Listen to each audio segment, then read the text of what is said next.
How we doing, world? All right, let's talk about, first of all, subscribe to my YouTube channel. Useful information every week. Comment if you have any questions. I'll try to reach out to you as quick as I can. Okay, today a very important subject. I got a question from someone. Coach, what spikes do I get?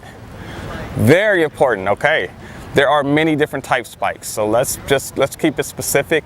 You should be wearing a spike that is specific to your event, okay? If you're a distance runner, you should have a distance spike. If you're a sprinter, you should have a sprint spike.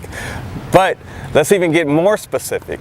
There are different sprint spikes, okay? If you are a 100, 200 meter runner, you need a sprint spike that is gonna have a rounded heel. It's not gonna have a plate. It's gonna keep you on your toes, okay? It's gonna look like this. This is a short sprint spike, okay? And this spike has no heel, if you see, or it's more rounded at the bottom. If the athlete stands up, we're gonna go down, they end up being on their toes. Okay, there's no heel, there's nothing flat. You see it's rounded. So they walk on their toes, it keeps them on their calves, it keeps them in sprint position. This next one's a multi-purpose spike. I call this spike, it's called a multi-purpose spike. Read it, okay? I would call this a beginning spike. This is what you could use for an athlete if they were running the 200, the 400, the 800, the 300 hurdles, the 100 hurdles, the long jump. If you had a high school athlete that was a beginning athlete doing multiple events, this is the type spike you would use. I would only recommend using this spike for 800 meter, 400 hurdle type athletes. I don't recommend 400 meter runners using a sprint spike like this. I want them to use a 100 meter spike. That's my coaching preference. I want them to be in sprint position as long as possible. This spike has a heel. So look at it, it has a heel. That means when you're walking, you can walk flat-footed, okay?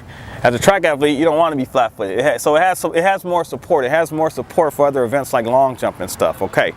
Another thing I discuss is once you get a brand of a shoe that you like, okay? I don't care what you like, Nike, Puma, whatever. What I have learned is stick with that brand. Brands fit different. I have student athletes, they love walking around with the shell toe Adidas. Coach, I love the Adidas. Oh, I got the Nike New Jordans, coach. Okay. Spikes are different, okay? You need to fit a spike that's gonna fit perfectly for your shoe, one that you can run fast in and race in.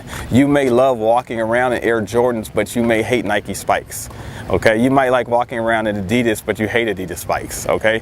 You may want them Usain Bolt Pumas that's everywhere you go and see. I want that Usain Bolt Puma, I want to run like Usain Bolt. You put them on, oh, I hate how that plate feels, okay? So comfort and support should be, and durability should be the top things in dealing with a spike.